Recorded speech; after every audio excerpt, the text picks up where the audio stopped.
We'll call to order the meeting for tonight, Wednesday, April the 26th. Or actually, we're in May. Excuse me, May 24th, 2023. If you please rise for the Pledge of Allegiance. I pledge allegiance to the flag of the United States of America and to the republic for which it stands, one nation, under God, indivisible, with liberty and justice for all.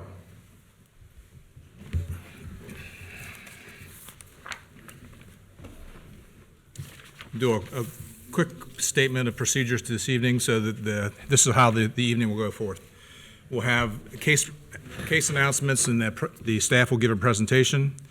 The applicant then will give their presentation. We'll then open the public input for those speaking in favor or in opposition of the case.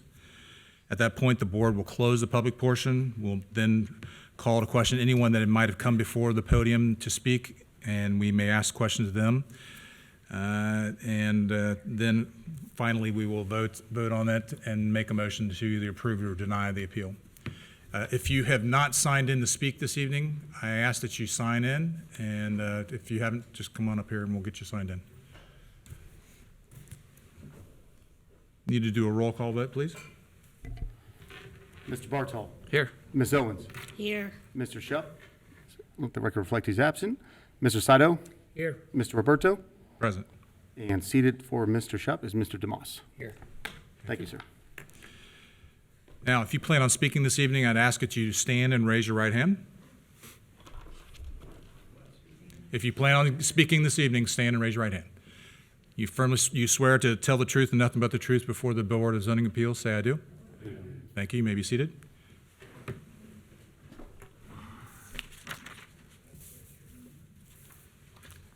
All right, so our first case this evening would be BZA 2023-05.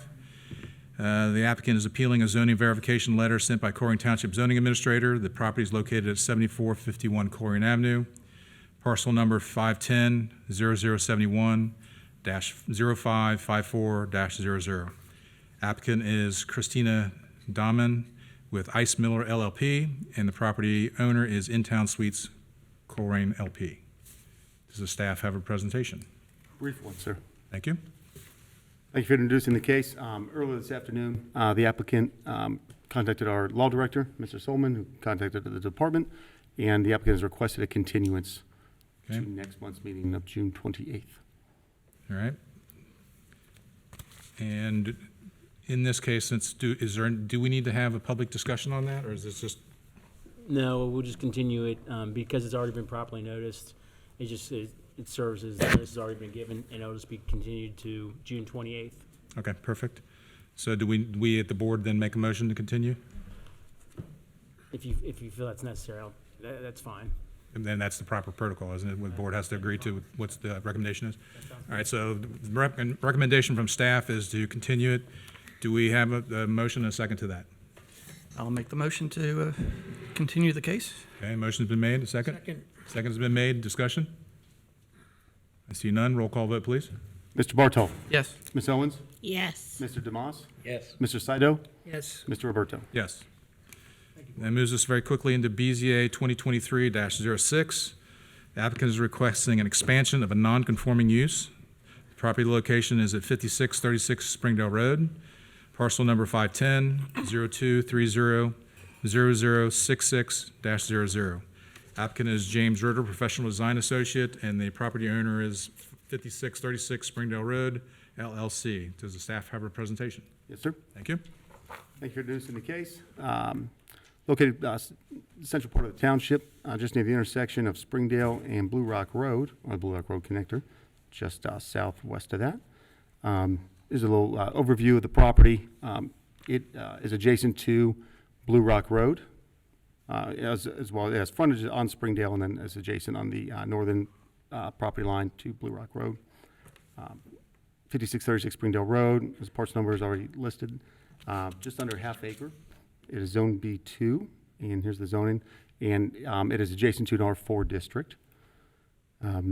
Really, the most applicable zoning resolution is 11.8, expansion of non-conforming use. The applicant is requesting a variance to permit the expansion of a non-conforming use in the required side yard setback.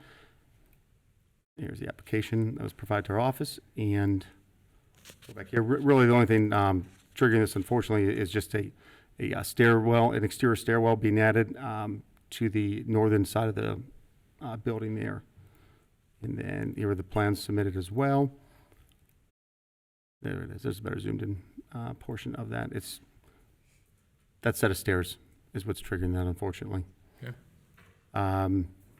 This is to show staff's rough estimation of it be approximately 10.4, about 10.5 feet from the edge of the stairwell to the property. Might be a little more, a little less. And then again, 11.81 is the applicable zoning section. Continue on 11.82, 3 and 4.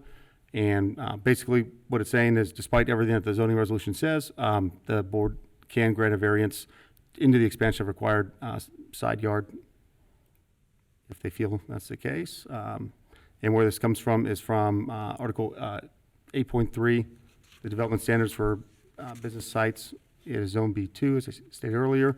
And typically, a parcel in a B2 district will not have a side or rear yard setback requirement. The limiting factor here being unless it is adjacent to in our district. And in this case, it is adjacent to an R4 district, sort of a name only in a sense. And where the side yard setback must equal the rear yard setback of the residential district. In that case, it's 35 feet in R4 district. So as proposed, the applicant is indicating a setback of approximately 10.5 feet, give or take. Therefore, variance would be for right around 24.5 feet to approve the plans as presented. Variance criteria as listed in our zoning resolution, and then the Duncan factors. Staff's findings based on the proposed site plan, the applicant's justification letter, staff's interpretation of the Colerain Township zoning resolution, and the variance criteria listed above. Staff's opinion the property in question will yield a reasonable return without the expansion of the use. It's staff's opinion that the request itself is not substantial in nature. It's staff's opinion the essential character of the neighborhood would not be substantially altered, or that adjoining properties would not suffer a substantial detriment as a result of the expansion of the use. It's also staff's opinion that granting the expansion of the use would not adversely affect the delivery of governmental services. It is staff's opinion that the property owner who purchased the property did have knowledge of the zoning restrictions. It is staff's opinion that the property owner's predicament feasibly could be obviated through some method other than the variance to allow for an expansion of the use. And it's staff's opinion that the spirit and intent behind the zoning resolution requirement would be observed and substantial justice done by granting the expansion of the use. And then just a few follow-on images that I did not have in the staff report. The green lines that you see on the screen indicate the right-of-way for Blue Rock Road in this particular area. It is quite substantial. And as shown before on the adjoining zoning districts, where you can see where the property adjoins the R4 district, in my opinion, that district should meet in the center of this right-of-way that's displayed back on the screen, not at the property owner's line, because there's essentially, as you can see, and it'll zoom in here, from the property owner's northern property line to the edge of the southern edge of the pavement of Blue Rock Road there is 92 feet. So in my opinion, there's already a 90-foot buffer there. It's pretty dense vegetation. It's sort of a hillside anyway. And then it's 294 feet to the southern property line of the nearest residential site, which if you can see on the screen here, see if I can get this to click on, is right up here. So this line, I don't know if it's showing real well there, it's almost 300 feet from the property owner's property line here to the southern property line of the residential use up here. So there's an almost 300-foot buffer already. So it's staff's opinion, there really is no detriment to any of the adjoining property owners. Therefore, staff recommends approval of the request to expand the legal non-conforming use with the following conditions being none. And that concludes staff's report on that. Great. Is the applicant present? Want to come give your presentation? Hi. Thanks for doing our hearing today.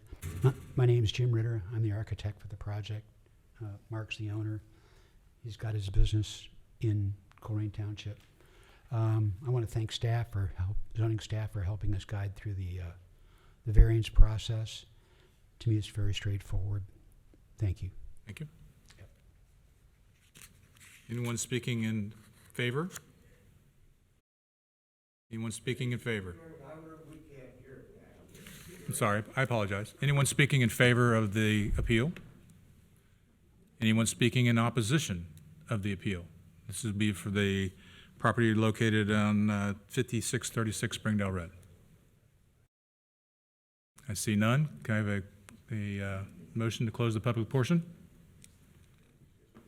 Make a motion to close the public portion. Motion's been made. Do we have a second? Second. Second's been made. Any discussion?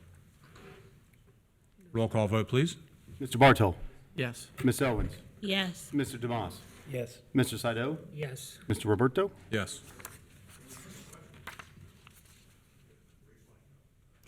The public portion is now closed, sir.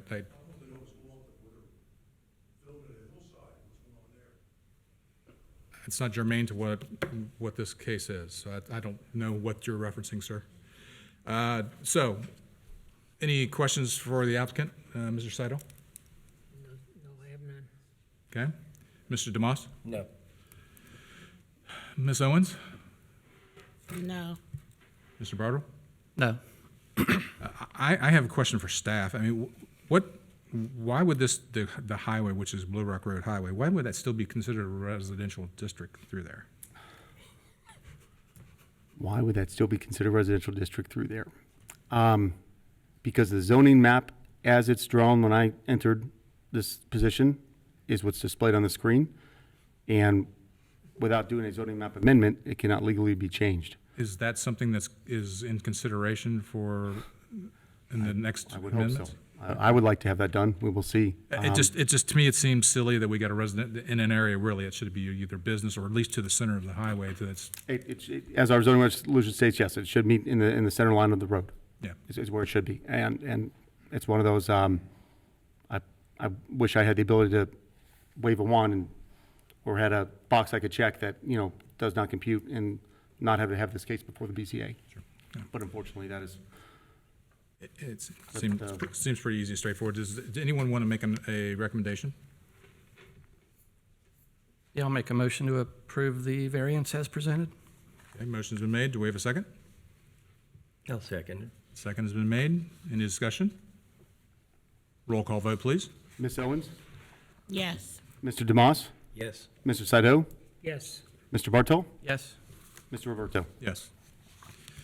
Build your stairs. Thanks, sir.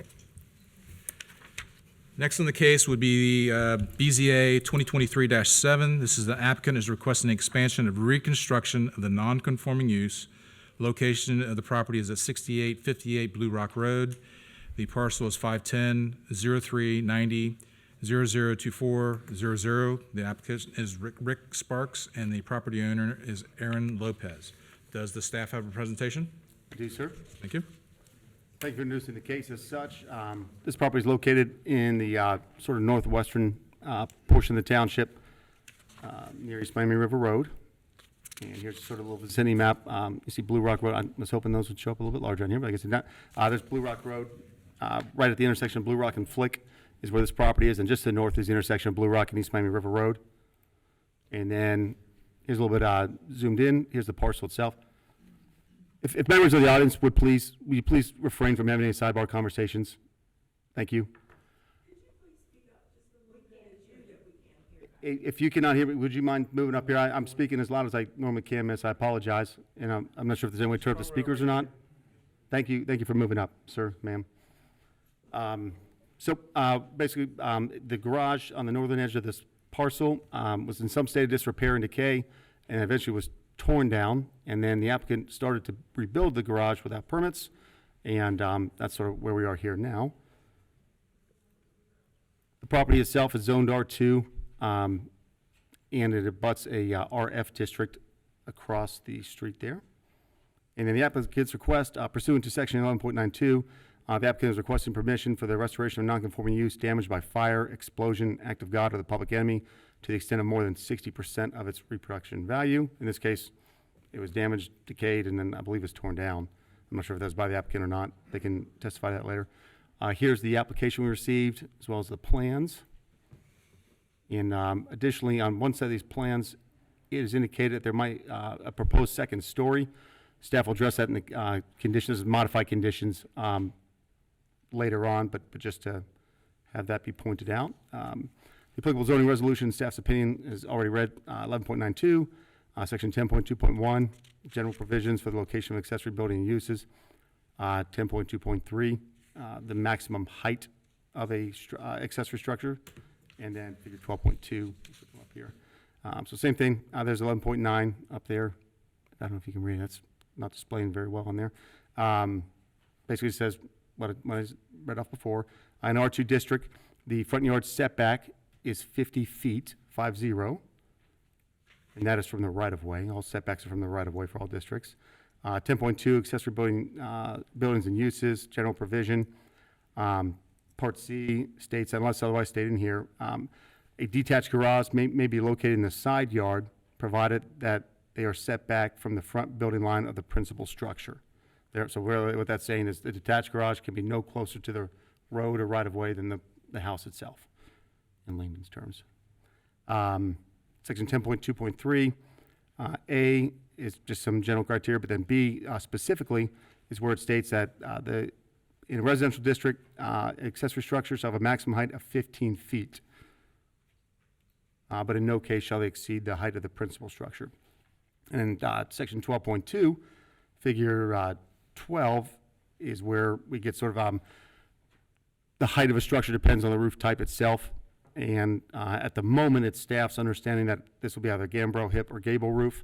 And the maximum height is 15 feet. And that is the mean between the peak of the roof and then the height of the eave walls. So basically, you have a 10 feet high wall up to a 20-foot peak. The mean of that, as long as it's 15 feet, in that case it would be, or any combination thereof, you could be approved. You could build that, but you could not build higher than that. Same various review criteria and Duncan factors. And then here, this is where, let's see if this can zoom in this. So you can see this little checkered line from the right-of-way to the front of the house is roughly 19 and a half feet, give or take, as it exists now, using all the cageous layers. They're 2023 aerials, and then they're the right-of-way from the engineer's office. And then the existing, what's being built now, see that same checkered line, is showing 24.5 feet. So it exceeds by right around 6 feet or so, pardon me, 5 feet, the setback. So it does meet that criteria where it is no closer to the road than what the principal structure is. So no variance on that is being requested, nor is it needed. Staff's findings, is staff's opinion that the property in question will yield a reasonable return without the expansion or restoration of the use. It's staff's opinion that the request itself is not substantial in nature. It's staff's opinion that the essential character of the neighborhood would not be substantially altered, or that adjoining properties would not suffer a substantial detriment as a result of the expansion and restoration of the use. It's staff's opinion that granting the expansion and restoration of the use would not adversely affect the delivery of governmental services. It's staff's opinion the property owner who purchased the property did have knowledge of the zoning restrictions. It's staff's opinion the property owner's predicament feasibly could be obviated through some method other than a variance to allow for an expansion and restoration of the use. And it's staff's opinion the spirit and intent behind the zoning requirement would be observed and substantial justice done by granting, with proper conditions of approval, the expansion, restoration of the use. Pardon me. Staff's recommendation. Staff recommends approval of the request to expand the legal nonconforming use with the following conditions: that the property owner be required to rectify or demonstrate substantial progress toward rectifying all existing violations of the Colerain Township zoning resolution, the Colerain Township Property Maintenance Code, and any violation of a Colerain Township Board of Trustees resolution prior to the zoning administrator issuing any zoning certificate for this specific project. Basically what that's saying is there are multiple violations upon this property, and should the board decide to grant the variance or grant the expansion, staff's requesting that no zoning certificate be issued until the violations are rectified. And also that we're not asking for nor recommending a variance to the height, to the maximum height. So the height of a detached garage shall not exceed 15 feet. That being the mean in this case, possibly, depending on the final condition here. Final building plans, i.e. more detailed plans than what have been submitted so far, must be approved by the zoning administrator prior to submission to Hamilton County Building Department.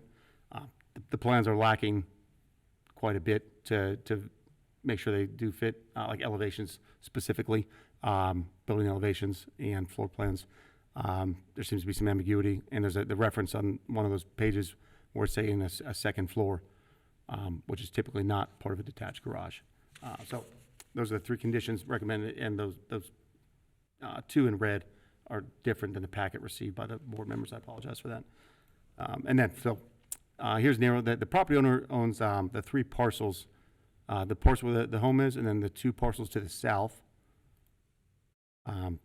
This portion of the house, I believe that's some type of attached porch or something, was added without a zoning certificate.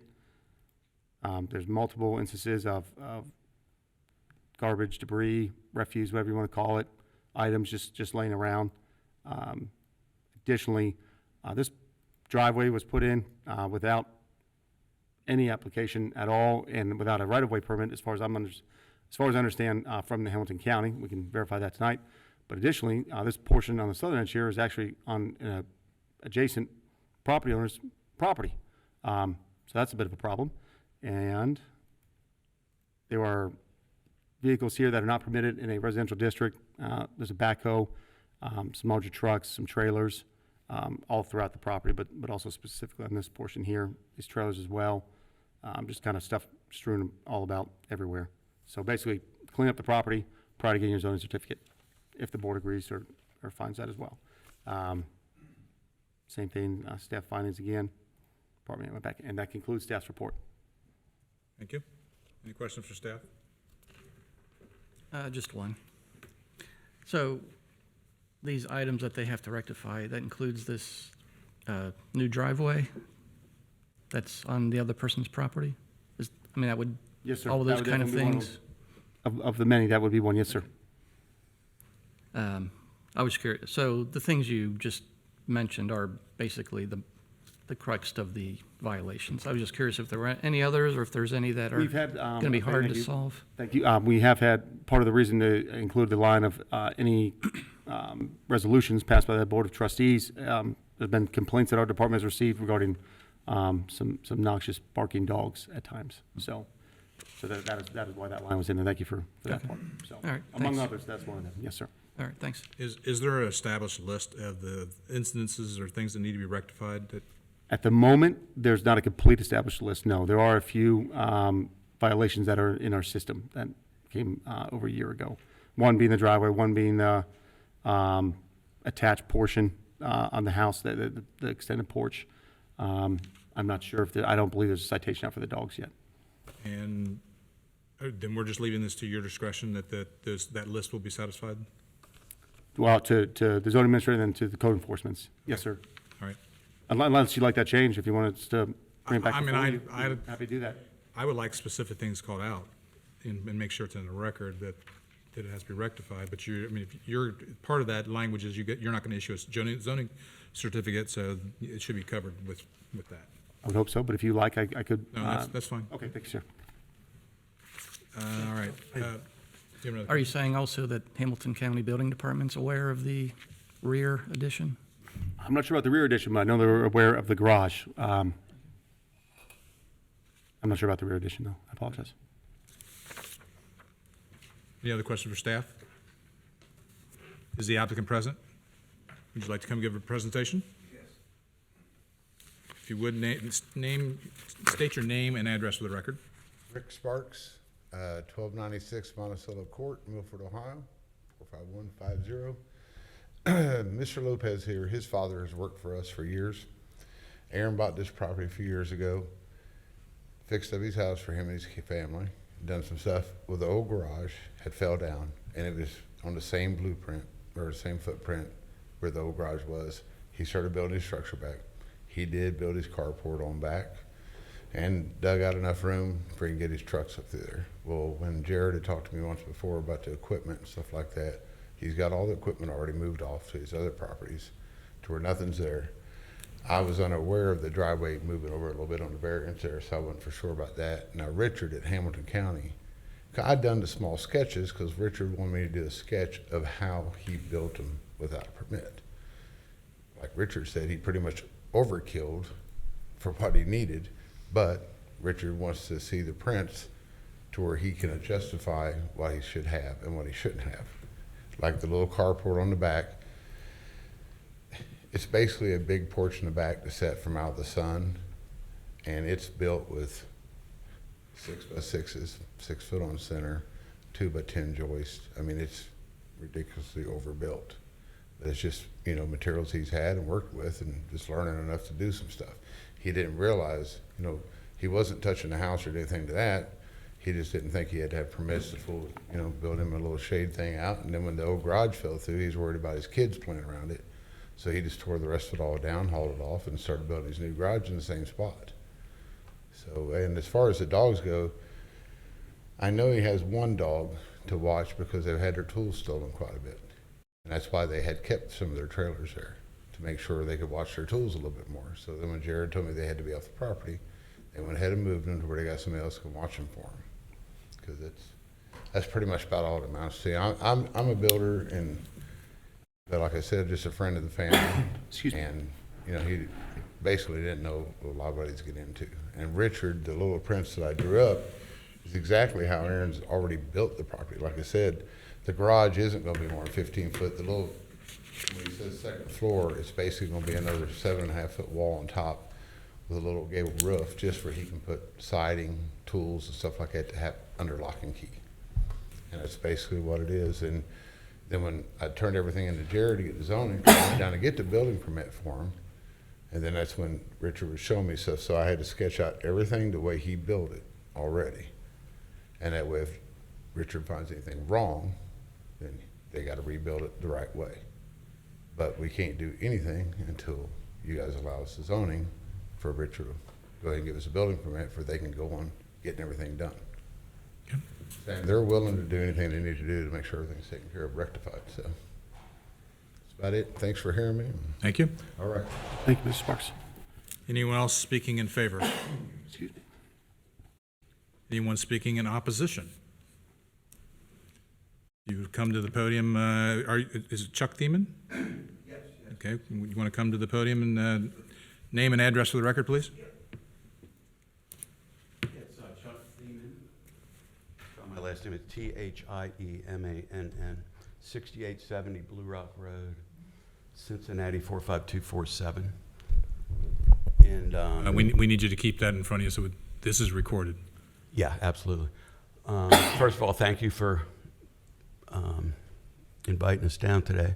And I wonder if we could go back to that sketch of just the property itself, or the map. More than that? No, that's good right there. Okay. Do you mind if I walk over here? We just won't be able to hear you, so that. Okay. So we've lived here for about 2 years, a little over 2 years. We live up in that house there. When we moved in, there was just a house there, and somebody had been renovating it. I have no idea. I had no idea at the time who was doing what. In any event, as time went on, there's a lot of clearing and this and that and the other thing, and very quickly we realized there's somebody operating a business out of there. If you could go to that other, maybe make it go up a little bit. It would be a different photo. There you There we go. go. You can see all the, I mean, there's bulldozers, there's backhoe, there's skid loaders. But what it is they have these 25, 30-foot long trailers, these big black construction trailers. Sometimes there's 4 or 5 in there, sometimes more. They hook trucks up to them, take them in, take them out. I have no idea who owns the property other than, we looked it up, it was Aaron Lopez. But I've been down there any number of times to try to meet the folks. They're all Hispanic speakers. There's just no way to communicate with them. So I was hoping that the owner would be here tonight. But I think one of the violations they were talking about is clearly they're operating a business out of there. Maybe a year ago, they put this access road in, and you can see it. That's what y'all were talking about earlier. There is no permit from the county to put that in. It's in the county right away. That's what they use to pull these trailers in and out of there. There is mud all over Blue Rock Road all the time. When it rains, it's slick.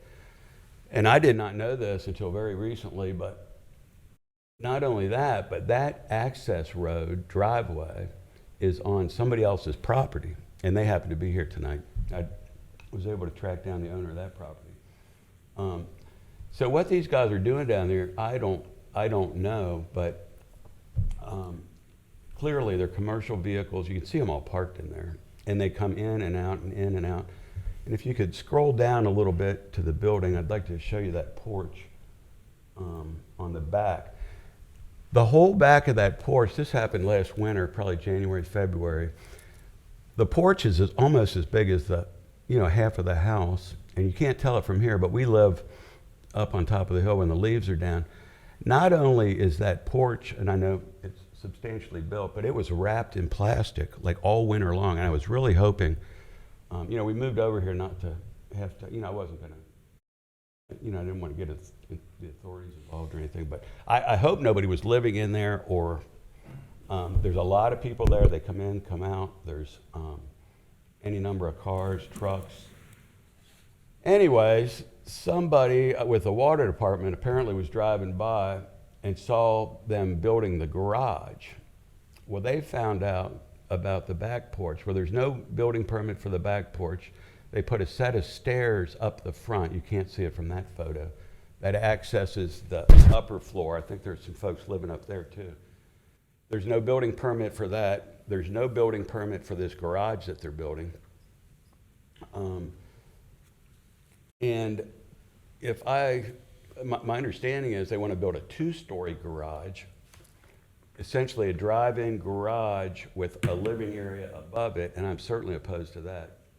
They also, I think, sketched on there some type of a carport. So I'm glad that, the representatives here today, and somebody, I would like to find out exactly what's going on with the property. And I know I've talked to your zoning folks before about it, and I appreciate their help. They've been very, very kind. And, but there's any number of, there's just a lot of stuff going on with this. And, it's a residential area. That's why we moved over here. You got a few acres of land. And, but it's just constant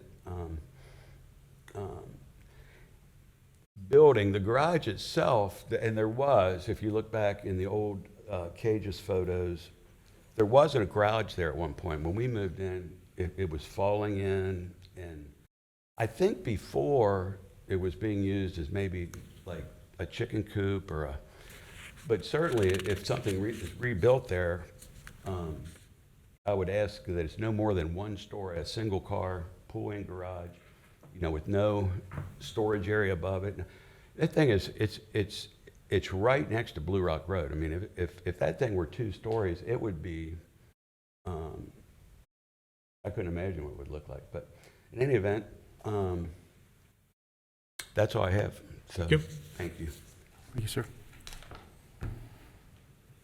Steve Fernandin?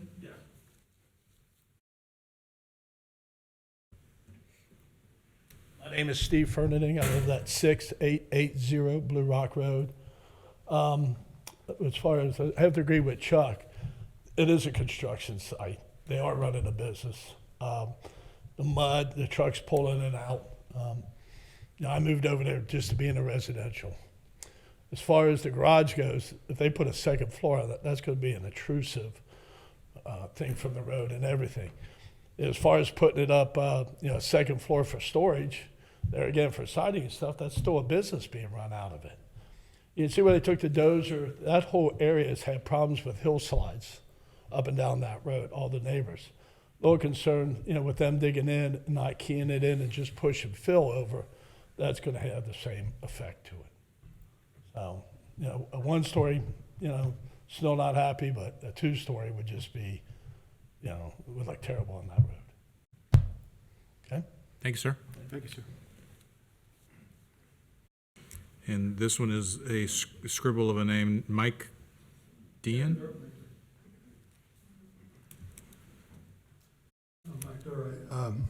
My property is 6820 Blue Rock Road, and I am the owner of the property that part of that driveway is going on. I'm concerned also about the noise of the equipment going in and out. Right there at Flick Road is a stop sign, and A lot of people, muscle cars and motorcycles, they seem to use that as a point of like drag, like a drag strip, where they'll take off as fast as they can, squeal the tires, and take off, and then they've got that straight runaway, and they're just putting the power, the pedal to the power. And I'm worried that bringing a piece of heavy equipment out on Blue Rock Road and someone's gunning their engine, they're not going to have time enough to stop their vehicle before they crash into something like that. And so those are my concerns, the noise, the potential of an accident because of where it's at. And that's pretty much it. Thank you. Yes, sir. Thank you, sir. Anyone else speaking in favor or opposition? I see none. Can I close the public portion? Can you make a motion? Someone? Make a motion to close the public portion. Thank you. Mr. Saito? I'll second. We have a second made. Discussion? See none. Roll call vote. Mr. Bartol. Here, yes. Ms. Owens. Yes. Mr. Demas. Yes. Mr. Saito. Yes. Mr. Roberto. Yes. All right, we will start the opposite end, Ms. Owens. You want to start us off? I just, excuse me, I have questions about some of the things that were brought up as far as the opposition. I didn't know if the representative wanted to address that as far as the reason. Mr. Sparks, if you just come to the podium, she'll ask you some questions. So the concern is that this is a business that's being operated off the site, and it sounds like there's construction equipment.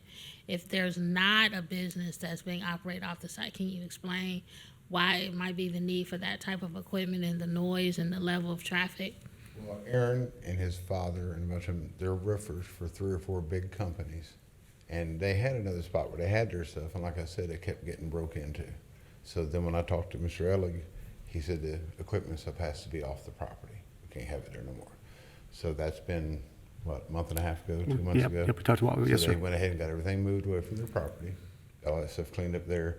As far as the driveway, I'm sure that was an absolute honest mistake, because if he had his surveyor done, had everything done, so, my apologies to him that they got into their property a little bit, because that can be taken care of. And as far as the 2-story garage goes, it's not going to be nearly as high as what the home is anyway.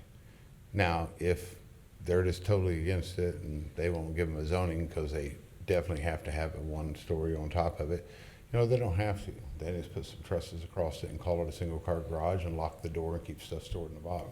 That's no big deal. And as far as the cleaning up, I think they've done a pretty good job cleaning some of this stuff up. And like they was asking earlier, I explained to it first before he explained it. There was no permits. That's why his dad got me involved, to find out what was going on. So that's when I went down and talked to Richard, and I've talked to Jared for the past couple of months to try to get everything legal. They're willing to do anything they need to do to make sure things are legal and right, and make sure everybody's happy. So that's the only thing we're looking for, is just to figure out what we have to do to bring him up to code and make sure everybody's happy, including the neighbors around him. And as far as pulling equipment off there and stuff like that, that shouldn't be happening now if they've got everything cleared up and gone. And as far as the driveway, I know we have to get a hold of the engineering and stuff and get something approved. So they can come in, we can move the driveway over and do it the correct way. Make sure the drains, but like I said, they're willing to do anything. All they're asking for is just a chance to do it. They're a good family, they work hard, and that's all I can tell you, really. But I've known them for about 15 years now, so. Just stay there. Do you have any more That was questions? it. Okay. Mr. Bertle? So, you might have said this. Is the garage already built? No, he's got the block up and the stud wall stood, and that's when they put the red tag on, and that's Oh. when he called, didn't know what to do. And I said, well, you didn't get a drawing or asked for a permit. They've stopped you. Yeah. And so that's whenever I went up and started getting involved with him and see if I could help him out. And the drawings as submitted show a two-story garage or a one-story No, garage? see, that's what, when Jared was saying that a minute ago, I just done a basic drawing of what was done, because that's what Richard wanted at Hamilton County. Now, to go down and apply for the permit to build what we want, we'll do another drawing to make sure it's right, and I can bring it all up here first to be approved. And like I said, it can be just a single story. If that's Well, gonna mess no, them up or anything else, they don't care, but Yeah. like I said, it's like a 7.5 foot floor and a little 412 pitch roof, so it's not gonna be that high, but, he also doesn't wanna have any neighbors or anybody upset with him either. I mean, No, but you are allowed to build to a certain height, that's what I thought, yeah. whatever zoning says, so we don't want to stop you from doing something you're allowed to do. So, like he's saying, there will be new drawings, I guess, Yeah. for you to approve. Newer drawings, more detail with elevations and more dimensions on it. Yeah. And then on this page here at the top, it's sort of zoomed in, it said second floor proposal. So just trying to make sure that nothing's approved tonight that's outside of the, That was just a little basic thing I was showing Yes, sir. Richard, so. yep, just to clarify, you are talking about a pitch roof, right, gable roof, or? Like a little So, 12 pitch roof. it'd still be the 15 feet of the main, there goes the projector. And we're not, no variance was requested for a height exception outside of what was permitted by right, and just making sure that we're not granting one. Okay, yeah, that's all I have. Thank you. Okay. Mr. Seidel? I have a question, but two parts. Okay. How was the building damaged and how long ago? Excuse me? How was the building damaged? Oh, and just how long rot, ago? just rot and stuff. It looked like snow from the years past or something. They caved in all the roof. And he just wanted, like I said, he didn't want the kids playing around or anything happening, something fall in, so he tore it all down. Well, then he needs a place to just keep some of his stuff and keep it locked up. So that's why I was telling him, it's right on the same footprint that the old place was at. I mean, you can go back and look at all the aerial drawings where the place was at already. And it had a little story on top of the old garage in the first place.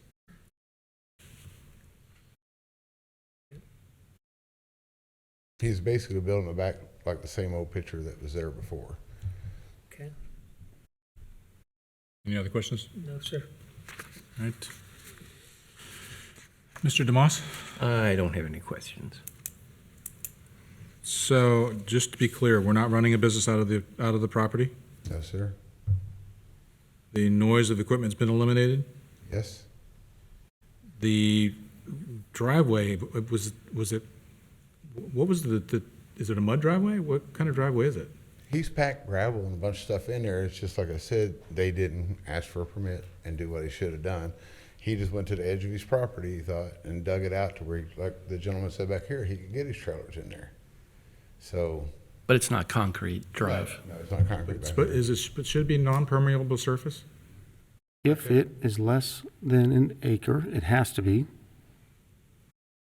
And It's he's more going to than, ask me those detailed questions. more than an acre. I believe that parcel is, I believe. But then it rolls across a couple of parcels. Mhm. So at what point does it have to be non-permeable? Can you zoom back out to let us see the bigger picture? Yes, 1 second, sir. I'll get back to that. They're both long strips, so that's. Yeah, I believe they did. The only one that would be applicable would be actually the residence. Mhm. All right. I mean, I personally, I know I would rather be not mud, but a non-permeable surface. It's because the neighbors would appreciate it. Mhm. Well, I'm sure he wouldn't have no objection to go ahead and concrete. But I mean, it needs to be, obviously, it needs to be on his property. Right. And so that would be one of the things I would want in the stipulation, that the driveway would have to be a non-permeable surface.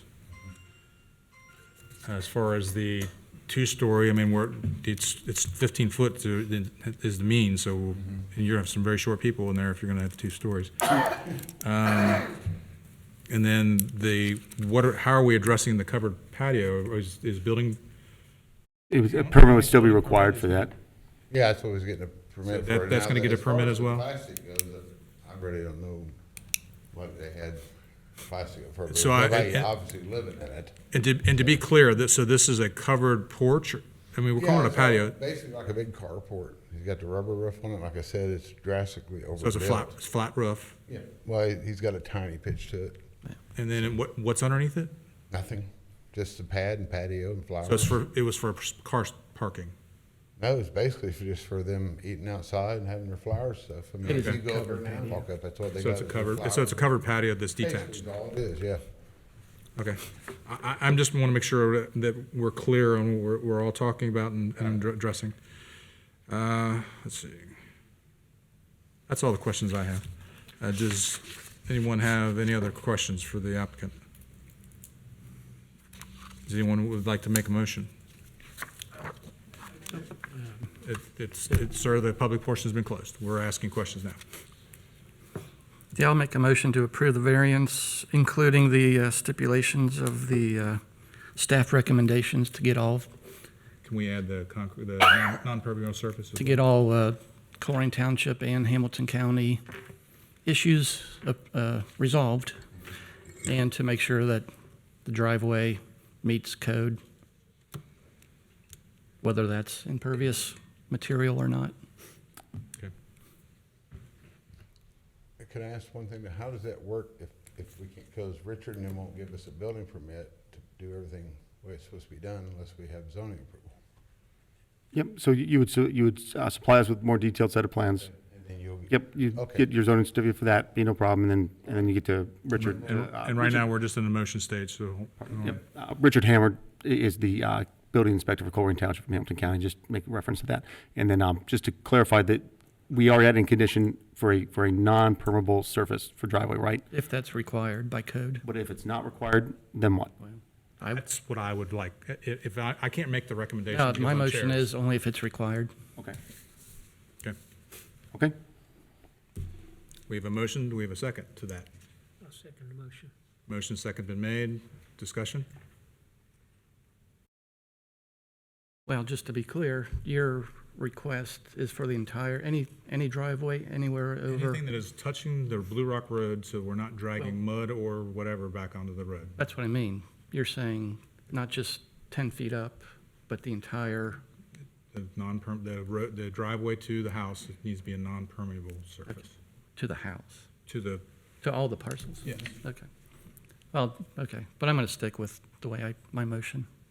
If it's required, he has to do it. If it's not required, then they can, Just to clarify, so on the two parcels, so three parcels, the top one, it would be required. The middle one is exactly at 1 acre. It would not be required. The bottom one is. Which is then would just be number two. gravel, and both of them gravel. That's what I'm trying to avoid. Yep, so it's not required as it exists now. If the board wanted to, you could make that as a requirement, as a condition, just to clarify that. That would be my preference, but I can't make a motion. you're saying gravel versus just dirt. No, I'm saying No, non-permeable versus gravel. A concrete or blacktop surface versus gravel. Our code calls for either an asphalt or concrete driveway if a parcel is 1 acre or less in a residential district. If it's greater than an acre, it does not call for that. But here, the BZA, if they wanted to, they can add conditions on top of what our code calls for Okay. as a condition of approval for a variance if they Well, want And to. here's Just to clarify, not to- here's my thought behind it. Zoom back out, and is that the biggest picture we got? Unless you want that, but that's probably not, it's not gonna help you, is I it? mean, if you look at all the residents around there who have more than an acre, they've gone to the effort to make it either a concrete or blacktop. And it should fit in like the rest of the scenes that are around it. And, you know, if they're digging and creating a path that wasn't there before, then they should do it right. And they should do it to the surroundings and, They have concrete all the way up the main side, it's just that little access piece. okay. I'm And sure they'd be more than happy if we get. so that then should be simple enough. And as far as the cars speeding from the stop sign, it's. That's out of your control. Right. So are you still on, you go, your whatever's allowed statement? Well, I know, I'm twisting your arm. I just don't know if all other, so you're saying because of the size of the parcel, it should be, the lower parcel, Yeah, the two lower parcels, they are not required to have a non-permeable surface per our code, Because they're an acre. because they're an acre or greater. So they're allowed to be what's there. Gravel, Which is gravel. yes. Now, technically, you're not allowed by law to drag debris onto the road. Right. Hence why I'm recommending they do concrete. Well, yeah, I don't, I can see gravel being acceptable in lieu of concrete or asphalt. Well, that's what they have now. Yeah. But they got Well, mud, but they it got sounded mud like and it was stuff on the mud. Blue Rock Road. They got more crushing run and stuff right now. They got a good foundation built. Yeah. I mean, maybe they could bring a 20 or 30-foot apron up. Well, and that's, then gravel the last that was my little next thought. Can you Okay. do a concrete apron? piece. We're happy to. So I'll amend my motion that the driveway on the the southernmost parcel to have a 20 to 30-foot concrete apron. And the rest of the driveway can be gravel. It sounds like you already have concrete the rest Yeah, of it anyway. he's got it all the way behind the home and everything. There'll probably be about another 100-foot section that end up being gravel then, if you went up 30 feet. But we're talking the southern The parcel? bottom part here, if he comes up 30 feet at the very bottom, Yeah. then from right where that little bend is to where the Yeah. trailer was at and the picture taken, that'll still be gravel. The rest of it's already concrete. Yeah, okay. And then obviously, first and foremost, it has to be get off the neighbor's property. Yes. Okay, just so that's Yes. clear, we're not making any, Yeah, well, I mean, Okay. I'm sure that. just didn't want that to be lost in the sauce in any of this. Okay, thank you, and thank you. Clear on the motion and the amendment to it? Is there a second to that? Pardon me, Mr. Roberto. It now needs to be seconded because it's been amended. So do we have a second to the amendment? Second the motion. Thank you. So motion and second been made. Any further discussion? I'm happier. As long as you're happy. All right, I see none. Roll call vote, please. Mr. Demas, Yes. Mr. Saido, Yes. Mr. Bartol, Yes, Ms. Owens, Yes. Mr. Roberto. Yes. thank you. Thank you. Thanks for you guys' time. Thank you, Mr. Stoltz. Next case this evening would be BZA 2023-08. The applicant is requesting a variance to 8.3.1 of the Colerain Township zoning resolution. Property location is at 5504 through 5560 Blue Rock Road. We have multiple parcels in this. Parcel 510, 0230, 0075-00, and parcel 510, 0230, -007400. Applicant is David Lori with Abercrombie and Associates, and the property owner is Edward Charles Zillick, trustee. Does the staff have a presentation? I do, sir. Thank you for introducing the case and the property. We seem to be focused in this area in the township for some I reason. noticed that. We'll be back here again later on, so don't forget too soon. Again, near the intersection of Springdale and Blue Rock Road there. Sort of vicinity map, you see old Blue Rock Road, Springdale Road to the north over there, and Blue Rock to the other north as well. Not other north, pardon me. Northwest being Springdale, northeast being Blue Rock. There are no two norths. Well, thank you again for introducing the properties. Also, should be mentioned parcel. There's a lot going on with this whole area. If you remember, I believe it was last month's BZA case. We had UDF. There's a lot, we'll get to it later, lot combo, then also a proposed lot split. I don't even think we've gotten to review yet, but anyway, the department. Here's overview and the three parcels. The property is Zone B2.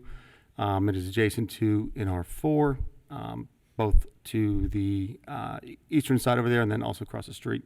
Also near PDR as well. I believe it's the Bricksworth apartment townhome complex over there. The applicant's request, the property is proposing to construct a new maintenance facility and business office for his excavation company on what will be a future subdivided lot. Again, there are numerous submittals for this property with our department. On the screen now is the application, as well as the justification letter and the plan that was included with the packet, as well as the elevations of the proposed structure. Again, I'll just touch the applicable zoning resolution on this for the most part, section 8.31. All buildings and lot must meet the site development standards. In this case, for a B2 parcel, the front yard setback is 50 feet. The lot area itself is stated before, but sometimes worth repeating. It really is from the right-of-way to the front of the structure, not from the road itself. Later, here's a certificate issued for the lot combination. This is just showing, this I believe was approved on the 14th of last month, and here it's showing all the lots being consolidated into one, right at, I think, just over 19 acres. And then here's the lot split application that we received, looks like on the 10th. It hasn't even been reviewed or approved yet, but they're showing the same thing. It's consistent with the parcel, with the plan we're looking at tonight, a 2.3647 acre parcel. And same variance review criteria.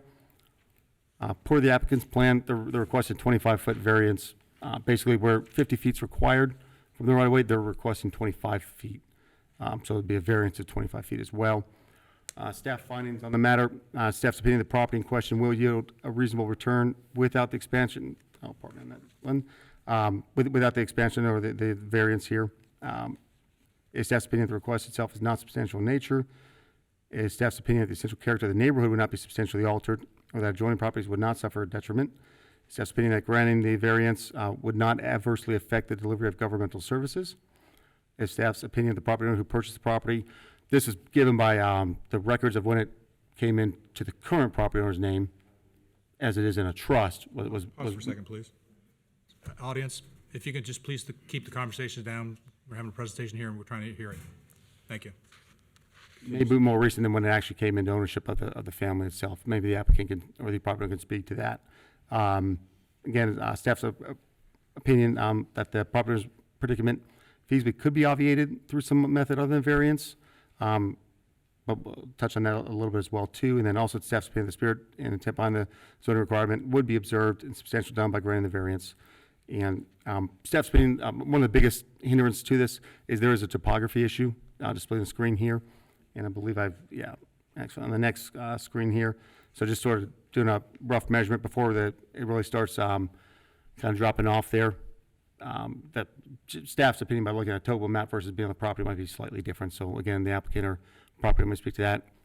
It's right at 95 feet before it really starts getting sloping down there. So the topography would lend itself to grant a variance for this, as well as this street is a dead end, as some people may know. It dead ends into Ronald Reagan Cross County Highway. Most of the structures along as you travel down south on Old Blue Rock Road there, the church, as mentioned in the applicant's justification letter, and then there are many residents or homes along that road as well.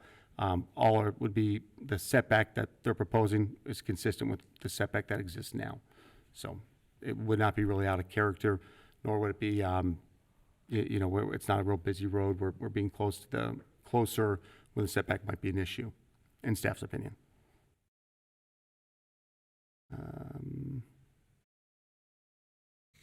So all that lends to staff recommends approval of the requested 25-foot variance to section 8.3, table A2, to allow the 25-foot variance with the following conditions: that on the newly parcel to be created, no outdoor storage of equipment, materials, or type of resources be permitted upon the proposed parcel, and that landscape buffers be required upon the southern and eastern property boundaries to provide a visual boundary between neighboring residential and commercial uses. And what that would attempt to do is here where the church would be, give a separation between the residential district to the south here, and then also along, go back to the aerial image, captures some of that better, to help screen some of this outdoor stored material along those property boundaries there. That is the reason for those two, for staff's recommendation for those two conditions. And that concludes my report. Okay. Do any question for staff? Yes. Okay, good. So when you say in your recommendations, no outdoor storage of equipment, are you saying vehicles? Yes, sir. So no vehicles are allowed around the building? So, per Section 8, I should look it up, I That's- apologize. yeah. But yes, so for contractor sales and service, they are allowed permitted in a B2 district. They are permitted with the condition that no outside storage of material be permitted on that parcel. Staff's recommendation was a condition, as it was explained by the applicant property owner when we walked the property and met him out there, that would be the case anyway. And then the other recommendation was for screening, mostly for the residential use, and then maybe give a break between the newer commercial developments that are planned for the other portion. But yes, that is correct. All right, thanks. Thank you, sir. Just to be clear, parcel D is where they're currently kind of sitting on? And parcel E is vacant? And are we splitting that? So that the D and the E are now separate? Or has they always been split? I will leave that to the applicant to answer, because I have not even reviewed the proposed. I'll ask that question because I know part of one of the things we like to do is we'd like to do lot consolidation. And if it's adjacent property, I would think that we'd want them to be the same parcel, unless there's some other logic or reason behind that. So we'll ask the applicant. I believe the logic behind that was because the parcel to the north, C, I don't know if there's another one, and then a portion of D would remain to have outside storage on them. So where the applicants. Your stipulation would exclude that if you were having. Yes, yeah, not for the entire, well, it's chaos. I mean, there's a lot going on. D, they would be grandfathered in, and E, they would not. E, that is correct. E, the new parcel will be created for this particular portion we're discussing tonight. It would not be grandfathered in. It would not have the outdoor storage of material, equipment, vehicles, but it would have this new building constructed on it. And that's the variance requesting is for this parcel to be created in the future. Yeah. That is not in existence yet. And that's why I asked my question, sir. because I know the existing facility has all kinds of equipment Yeah, and, outside. yep, and that's why I appreciate you asking that to clarify, not trying to bring that other portion of the property where he already has his established business into that. And then, yeah, that's just staff's recommendation. You're more than welcome to discard them if you want to. Well, I'll express my opinion later because I have that luxury. Is the applicant present?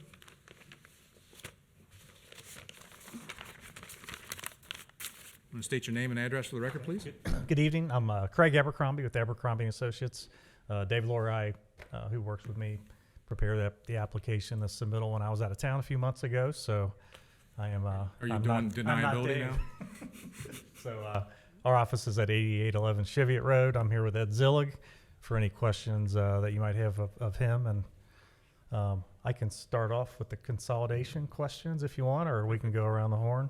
Great. So, Jared, if you want to pull up the lot split. So this is part of the development, as I'm sure you all have seen, has kind of been being worked on for the past couple of years off and on. I believe you saw United Dairy Farmers at last month's meeting. They'll be going on parcel A. So let me backtrack. The consolidation, which precedes this lot split, is currently being recorded by Mr. Zillig's attorney. That process takes 7 to 10 days at Hamilton County.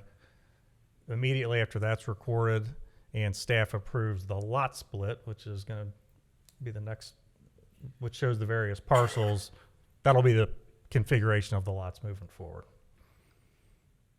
So this new building will be on parcel E, parcel D, and parcel C at the moment are going to remain as part of Zillig's operations. Parcel B will be an outlot that'll be marketed for commercial use, and parcel A will be the United Dairy Farmers. And part of the intent of this new building is to house a lot of those vehicles you're seeing outside. It's to maintain them, keep them inside. The only outside parking is just like 4 or 5 staff spaces that we have. Almost all their employees are outside on job sites all day, so they have a small amount of office use in the front. But that's kind of the background on kind of why we're here. And yeah, the topography drops off a lot. It would take about a 6-foot retaining wall to go around the whole back of the building if we had to hold the 50 feet. Well, UDF are known for having those retaining walls, so I mean, they would just fit yeah, right they in built there. a lot of them. A lot of big walls. And this will clean things up and kind of tie into the, you know, the new development that they're investing in kind of below. Anything else with the presentation? I don't believe so. As you can see from the map, Ed owns pretty much, he owns the 2 parcels across from the new building, and everything pretty much around it over to the church. Okay. And we provided the buffer plan to the church parking area. Great. Thank you. You're welcome. Anyone else speaking in favor? Anyone speaking in opposition? I see no movement. Do we have a motion to close the public portion? I'll make the motion. Motion's been made. Second? Second. Second's been made. Roll call vote. Or any discussion? Roll call vote. Mr. Bartol? Yes. Ms. Owens? Yes. Mr. Tomas? Yes. Mrs. Sado? Yes. Mr. Roberto? Yes. Okay, Mr. Demas, I'll have you start first. I don't think I have any questions. Okay? Mr. Bertle, I know you have a question. No, I don't have any questions. Ms. Owens. No questions. Mr. Seidel? Not at this time, no. Okay. So you kind of eased my mind a little bit, because for the betterment of the community, if we can start hiding some of those vehicles is what I was hoping was going to happen out of this.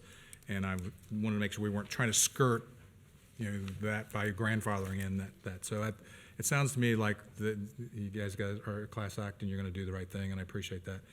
I don't have any questions either. So you made a good presentation. You've got thorough drawings.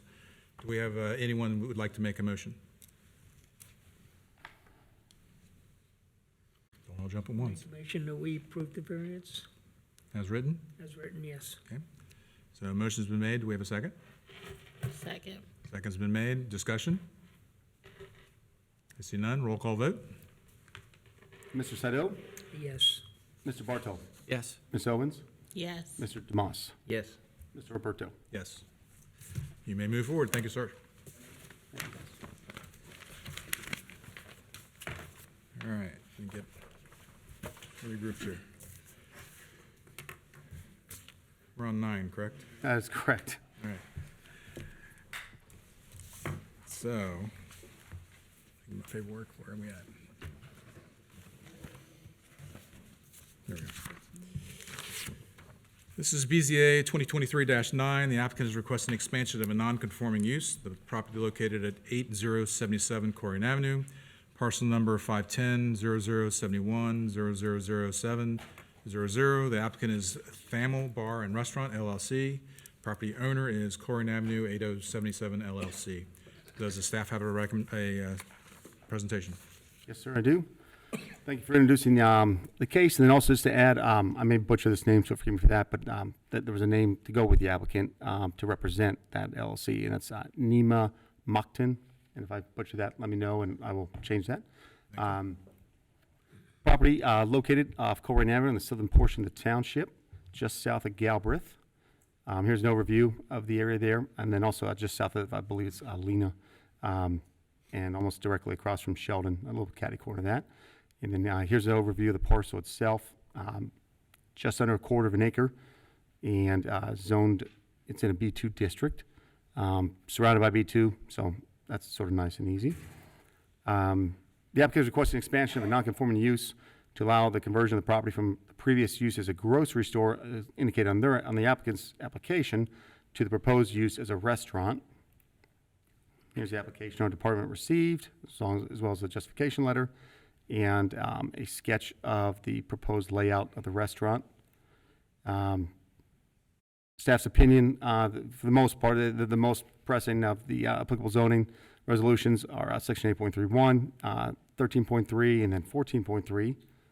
So parking, landscaping, and also the general site layout, site development standards. It appears, I'm not exactly sure, maybe that can speak to this, there appear to be 12 seats, dyslexia, 21 seats, and then 12 booth seats for a total of 33. And then also the proposed square footage for the restaurant portion itself, just over 32 feet by just under 24 feet, so 32 by 2310, for approximately 774 square feet. That comes up for the applicability of the parking standards. As required by our zoning resolution, that'd be either 15 parking spaces per 1,000 square feet, or one space for each 4 seats, whichever is greater. So doing the numbers on both of those, it's the square footage comes out to be the greater, would be 11.61, and then so that gets rounded up, being over half, to 12 parking spaces are required per our zoning resolution. And then also some landscaping, the streetscaping buffer would be required, and that'll come up as well later. And then this is a property map just to show where some of those numbers came from to make those calculations, and then also to note that it appears from all the records that we have available to our department that the building itself is actually within the right-of-way. So it's a little bit of a unique setup there. And then here's the table 14-1 to show any requirements for any buffer use for this side or rear yard. It's surrounded by B2, it adjoins it is B2 and it adjoins B2, therefore no buffers are required on the side or rear yard. Same variance review criteria as the other cases, same Duncan factors. And then staff findings. Based on the proposed site plan, the applicant's justification letter, staff's interpretation of the Colerain Township zoning resolution, and the variance criteria listed above, it's staff's opinion that the property in question will yield a reasonable return without the requested variance. It's staff's opinion that the request itself is substantial in nature. It's staff's opinion that the essential character of the neighborhood would not be substantially altered, or that adjoining properties would not suffer a substantial detriment as a result of granting the requested variances. It's staff's opinion that granting the requested variances would not adversely affect the delivery of governmental services. It's staff's opinion the property owner who purchased the property did have knowledge of the zoning restrictions. It's staff's opinion the property owner's predicament feasibly could be obviated through some method other than a variance. And it's staff's opinion that the spirit and intent behind the zoning requirement would not be observed and substantial justice would not be done by granting the requested variances. Therefore, based on that, staff recommends denial of the requested variance to allow for the expansion of non-conforming use based upon the following. The existing lot area listed for the subject property at approximately 8,755.56 square feet is 79.9% less area than the required minimum lot area. So where 1 acre is required, this property itself is less than a quarter of an acre. The existing lot width of approximately 56.81 feet is 18.19 feet less than the required minimum lot width of 75. The existing structure is located within the existing right-of-way, where the minimum front yard setback is 50 feet. So there's absolutely no front yard setback, and it'd be negative, I guess, technically, to be in the right-of-way. And the existing lot coverage by all impervious surfaces is 100%, which exceeds the maximum allowed of 25%, by 25%, the maximum being 75%. So where it's 100%, it exceeds the maximum already by 25%. Just to clarify that. That is the basis for staff's recommendation for denying. Again, say the purpose, generally non-conforming uses, as stated in section 11.1, the purpose, they should not be encouraged to continue. And also, for denying this was, I thought I threw that in there. There'd be the required landscaping that would be required for the streetscape buffer. It can't be done because the building itself is in the right-of-way. There's no setback at all. Our records had indicate that this property was approved in 2020 to go from a, I believe I had it in the staff pack, I forget, but we have a record on file in 2021 where it went from a dentist's office to a grocery store, pardon me. Then in 2021, went from grocery store to a bar, per our records. Maybe the applicant or property owner can speak to whatever happened with that. So to go from either grocery store to restaurant or bar to restaurant, both are an increase in use based on our zoning resolution. And it gets tricky because a lot of these smaller non-conforming parcels, them continue in perpetuity, and then in addition to this one, 2 of the adjoining parcels are owned by the same property owner who owns the current property now. It is just a general drain on the township where we have our site building standards generally for a reason, and without some extenuating circumstances to recommend approval, topography, or in a case earlier tonight where you have misaligning, or in staff's opinion, misaligned or malaligned zoning districts, the case 07 being the R4 and the B2 district, not being in the middle of the street where our zoning resolution says they should, the street center line. So that would be sort of the basis for the recommendation for staff to recommend denial of this case. However, if the Board of Zoning Appeals would approve this, staff would recommend substantial conditions of approval to help it blend in as best as possible and adhere to not only the Colerain Township zoning resolution, but also the Colerain Township comprehensive plan. And that concludes staff's report. Any questions for staff? Yes. I got one question, maybe two. So, based on everything you said about the lot being small and the right-of-way and everything like that, what can happen to this property legitimately? It could stay as its approved use. The last one we have on file was as a bar, was the last application that was approved. Or it could go to any less intense use. So, and that's basically judged on parking criteria or square footage criteria. So A restaurant is more intensive use than a bar, you're saying? it requires more parking. Okay. So by that standard, it could be considered as that, in staff's opinion, but Yeah, okay. And just to, I don't want to keep everybody here late, so real quickly, section 11.2.1, existing buildings and uses. When it says that any non-conforming use voluntarily discontinued for 2 years, any future use of that same land or structure shall be in conformity. Is that basically saying if it's shuttered for 2 years, they then, I'm just curious. that comes from the ORC. Yep, that is derived. And then as it does state in here, yes, so if the use is voluntarily discontinued for a period of 2 years or greater, then any future use must conform to the zoning resolution. It reverts to its original state versus, and it'll never, ever conform at that point. Yeah, that is correct. Yep, and this is in. If the use is voluntarily discontinued, any future use of said land shall be in conformity with the standards of the applicable zoning district in which it is located. That is correct. And then also, there's language in there about lots in combination of the same ownership as well, which these lots are, even though they're under different entity names, the registered agent's the same or related. And these smaller parcels, these non-conforming parcels all along Colerain Avenue are very big detriment to the township overall. So it's one of those things. It's just great caution should be given to approving in perpetuity these uses to exist when it states that they should not be encouraged to survive in our zoning resolution. Okay, thank you. Thank you, sir. Any other questions for staff? I see none. Is the applicant present? Like to come and state your name. Did you get sworn in? Did I swear you in? And did you sign in? Yeah, I was signed. I thought I didn't have to speak, so I just crossed it out.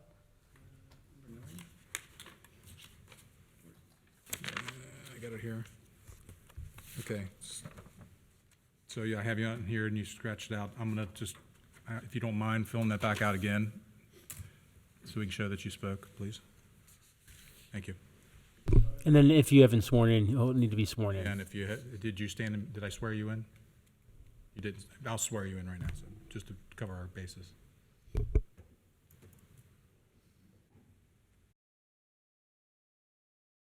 Thank you. Stand and raise your right hand. Do you affirm to swear you will tell the whole truth, nothing but the truth before the Board of Zoning Appeals? Say I do. Yes. Okay. If you can go give your presentation, state your name and address for the record, please. Nima Mokhtar, 8525 Foxtrot Drive, and about the parking lot, I discussed with the property owner since he owned the building next to it, and he said he's gonna sign a license and some kind of contract. That way we can park it over there, because my plan for the restaurant is to open at around 4 p.m. and then that building is like some kind of counseling building or something that I'm not sure of, but they close around 5 o'clock, so the property owner is willing to sign some kind of license for the parking lot so we can have more parking space. Okay. Is that your entire presentation, sir? That would be it, yeah. Okay. All right. Anyone else speaking in favor? Anyone speaking in opposition? See none. Can I have the public portion, can I have a motion to close the public portion?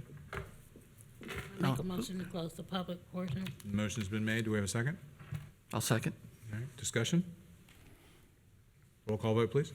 Mr. Bartol, Yes. Ms. Owens, Yes. Mr. Demas, Yes. Mr. Saido, Yes. Mr. Roberto. Yes. All right. Ms. Owens, you want to start us off with any questions you might have?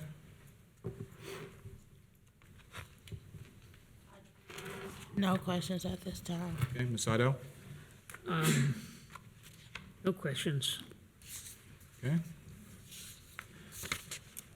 Mr. Demas? I have no questions. Mr. Bartle? Just, have you had any architect look at the building yet? Yes, the person who had the drawing, it was architect. Yeah, I'm just curious about the restrooms, you know, to meet the American with Disabilities Act. Typically, the restrooms have to be about 7 by 7 so that a wheelchair can get in there and turn around. And it's hard to tell if they meet that. So, like, if this were to go forward and you submitted, yeah, when architect was there, he drew the building, and then I didn't know, like, what is the size, the standard, I didn't look at it, but he did look at it, so it must be that, you know, he was aware of that. okay. And if, again, it's not really germane to zoning, but if a customer was in a wheelchair, they could get into the building Yeah, from the front side, front? Okay, yeah. okay. That's all, thanks.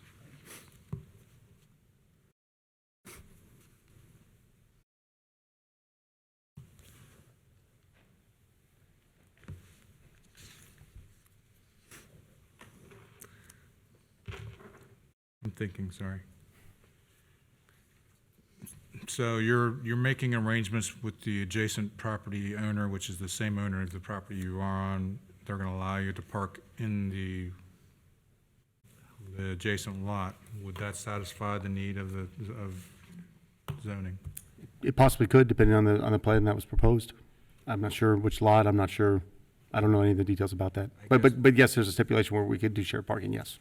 I guess my question, would it behoove us to continue this or table it so that they have an opportunity to get that in writing for the zoning department? I would definitely recommend that, and maybe even request that the property owner be here at the next Yeah, hearing. 'cause I feel that we don't have enough information for the board to make a fair assessment. At least that's my opinion. Absolutely agree. And there's no advantage to like a lot consolidation, correct? Because you'd have two buildings on You the have same lot? Two buildings on the same lot would be a struggle.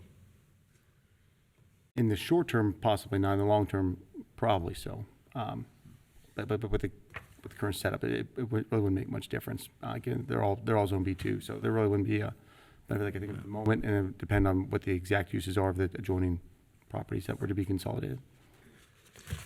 So just to explain, as it stands right now, if we were to continue forward, I'm feeling you would probably get denied. But if you came back with, one, the owner of the property, and two, with the language saying that you're gonna be able to utilize both parking lots, that's gonna give you a whole lot better standing before the board. And so what I'm recommending is that you ask for a continuance, or we would recommend a continuance if you're amenable to that, and we would then continue this next month, and then you come forward with a little more documentation to show what the plans are, how you're gonna meet those requirements. Otherwise, I don't feel you're gonna pass tonight. Are you amenable to that? Are you agree? Yes. Okay. So do I have, someone can make a recommendation to continue this or table it? Make a motion that we table this till next month. Okay, so motion's been made to table. Do we have a second? I'll second. Second's been made. Discussion? Roll call No, vote? well, I was gonna say, no other than, obviously, there are properties like this which would like to, I mean, personally, I would like to see something in that building. And if we can do something to And that's- make a potential business owner, you know, be successful, it would be a good thing. Definitely what we want. Well, Yeah. Colerain Township needs to benefit from it, and that's Yeah. what we're trying to accomplish. So that's, Yep, that's yeah. exactly, that's what everybody wants. Yeah. The best for the township, property owner, businesses overall. Any other discussion? Motion and second been made. Okay, roll call vote? Mr. Bartow. Yes. Ms. Owens. Yes. Mr. Demas. Yes. Mr. Saido. Yes. Mr. Roberto. Yes. So we will continue this the next month, so I would recommend you go talk to the owners, get what you talked about tonight in writing, and then present that to the zoning department so that we have a better case for you. Okay? And if you have, and I was going to say, if you have any questions, to contact Mr. Allig, Yes. and he can explain it more for you. Thank you. Thank you, sir. Thank you. Case number 10. The BZA 2023-10, the applicant is requesting an expansion/reconstruction of a non-conforming use. Property location is at 5671 Springdale Road, parcel 510-0230-061700. Applicant is John Meyer and Ray Meyer Sign Company Incorporated.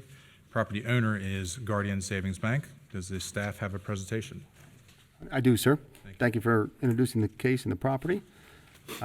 Getting back to that area we just seem to be drawn to, sort of center of the township a little bit, near the intersection of Springdale and Blue Rock, and almost right there between the other two properties. Here's a vicinity map on the screen there, and this is part of 5671 Springdale.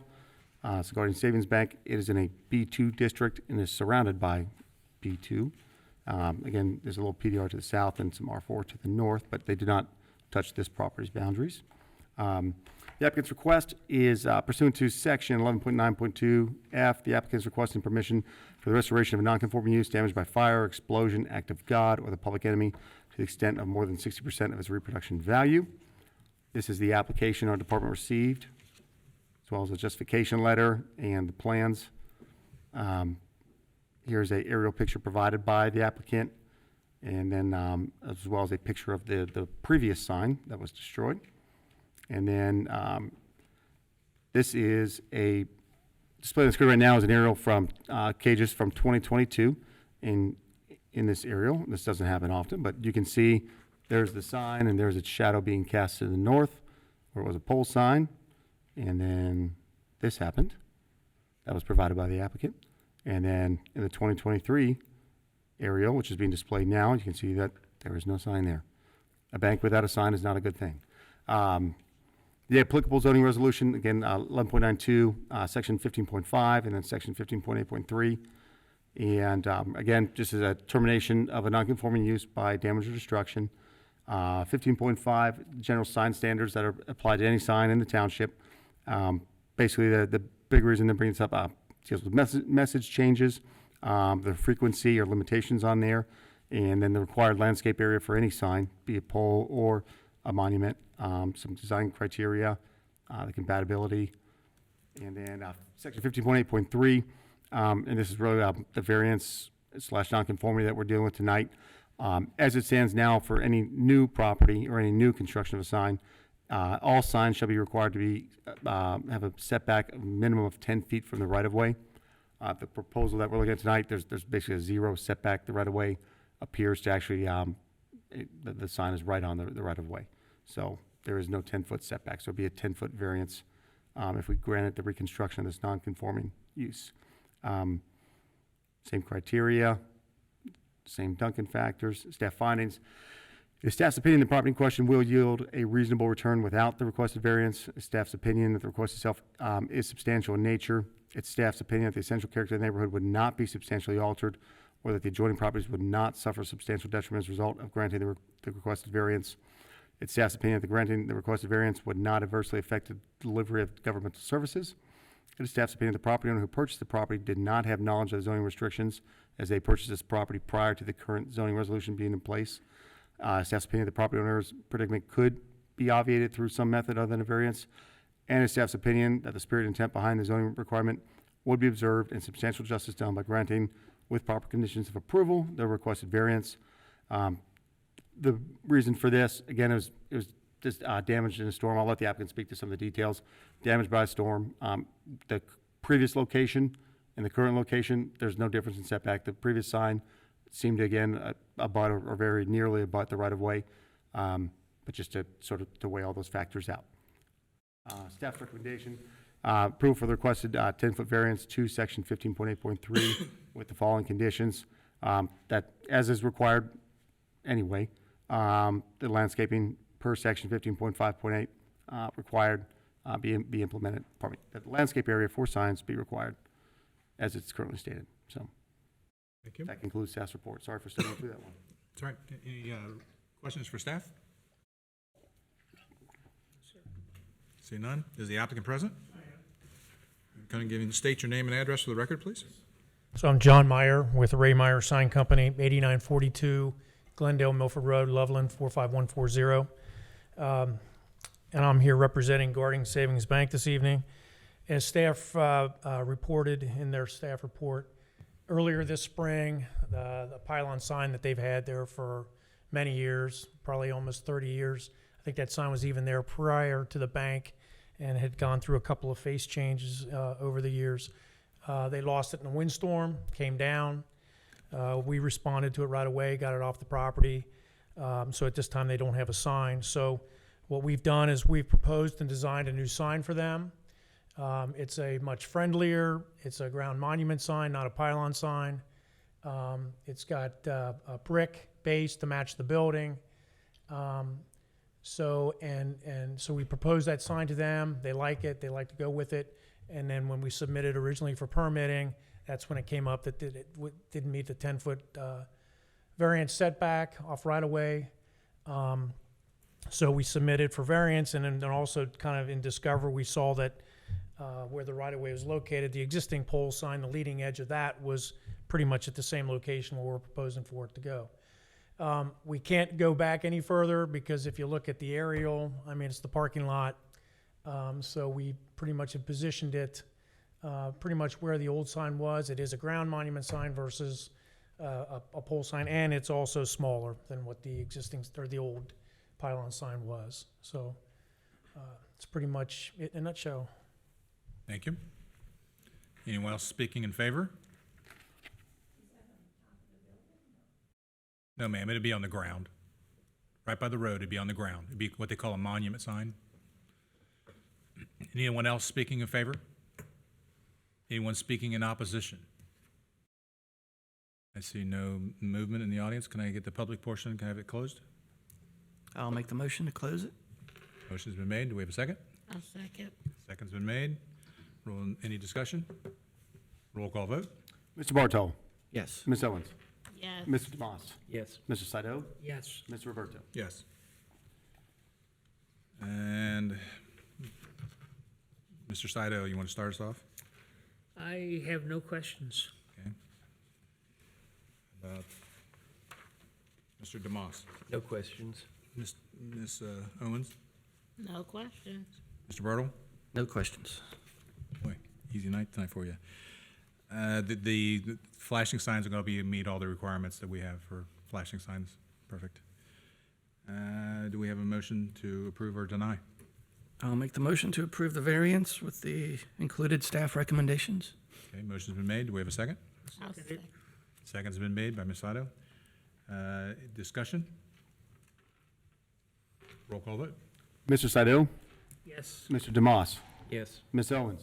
Yes. Mr. Bartow. Yes. And Mr. Roberto. Yes.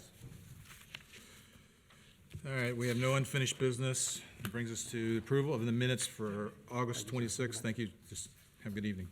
August 26, 2023. Do we have a motion to approve the minutes as written? I make a motion to approve the minutes as written. Okay. And then do we have a second? Second it. Motion seconded made. Any discussion? Roll call vote. Who was the second? I apologize. Saito. Ms. Saito, thank you. Roll call vote. Mr. Bartow. Yes. Ms. Owens. Yes. Mr. DeMoss. Yes. Mr. Saito. Yes. Mr. Roberto. Yes. Administrative matters, I'll leave that to you. Got a list there. Just wanted to, again, touch base. I had it on the paper one, didn't put in here. As we are going through our zoning resolution amendment, part of that being the applicable to the case tonight. Just want to touch base. We had our open house at the beginning of this month, and any future meetings we have, we'll announce to the board as well and the zoning commission, and kind of just keep bringing it up at every public meeting we have. if anyone wants to talk about it, discuss it. I don't know if anyone's able to attend or saw it or has any questions on it. Be happy to answer those either at the meeting or after the meeting. But just want to keep hammering that one every single time we can. Perfect. Thank you. Any other business? No, sir. Do we have a motion to adjourn? I'll make the motion. Motion's been made. Second? I'll second. Second. And discussion? Roll call vote? Mr. Bartow. Yes. Ms. Owens. Yes. Mr. DeMoss. Yes. Ms. Saideau. Yes. Mr. Roberto. Yes. Meeting adjourned.